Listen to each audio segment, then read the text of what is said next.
Peut-être un nouveau départ pour la flottille. Samedi soir, les autorités grecques ont annoncé que le bateau français Dignité Al-Karama avait appareillé pour la ville portuaire d'Alexandrie, en Égypte.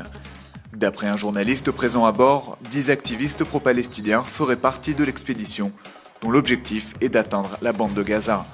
Le 7 juillet dernier, le Dignité Al-Karama était le seul navire de la flottille à échapper à la vigilance des gardes-côtes grecs, qui avaient reçu comme consigne d'empêcher tout départ vers l'enclave palestinienne.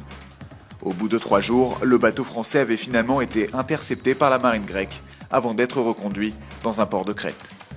Benyamin Netanyahou aurait-il fait échouer les négociations avec le Hamas au sujet de Gilad Shalit? Oui, affirme ce dimanche l'agence de presse palestinienne MAN, citant des sources de haut rang au sein du mouvement islamiste.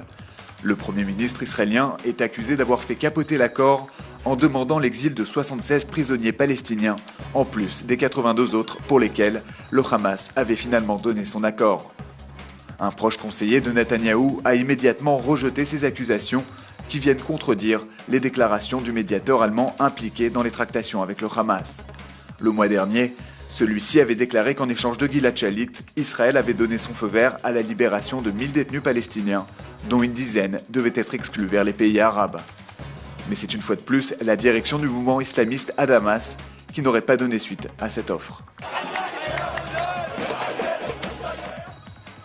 Alors que la révolte en Syrie se poursuit, on apprend que Damas aurait entamé le transfert de missiles Scud à destination du Hezbollah.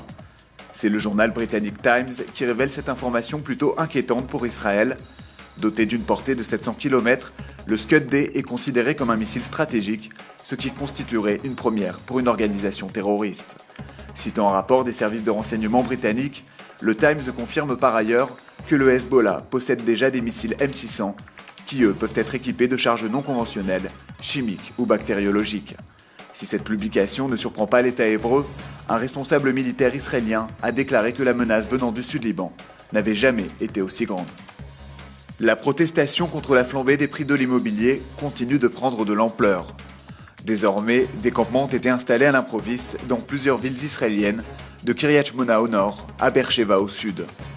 Le mouvement lancé par des étudiants sur Facebook est parti jeudi soir de Tel Aviv, où près de 200 personnes se sont installées sur les trottoirs de la rue Rothschild, l'une des principales artères de la métropole israélienne.